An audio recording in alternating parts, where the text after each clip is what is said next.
naša kolegyňa mala taký prípad, kedy v našej praxi je aj oceňovanie nehnuteľnosti pre buď dedické konania alebo pri rozvodoch, tak ona bola zavolaná oceniť nehnuteľnosť ďaleko,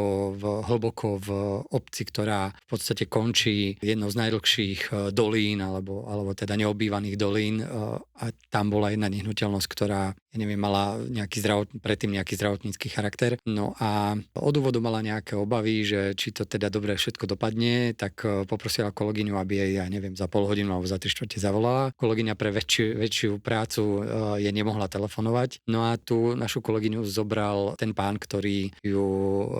pozval na to ocenenie do pivnice, ktoré mali také vráta ako z tých hororových filmov, tak povedala, že presne sa cítila ako pod tlakom, že teda keď ju tam zatvorí úplne mimo signálu, mimo všetkého, takže aj do takýchto situácií sa niekedy maklér môže dostať a naozaj to nie je vždycky príjemné, takže niekedy je lepšie dvaja chodiť, keď je taká možnosť. Tu musím povedať, že tá naša maklérka prišla naozaj so zimomriavkami ešte po pol hodine alebo po hodine po tej obliadke, takže aj toto bol jeden z prípadov.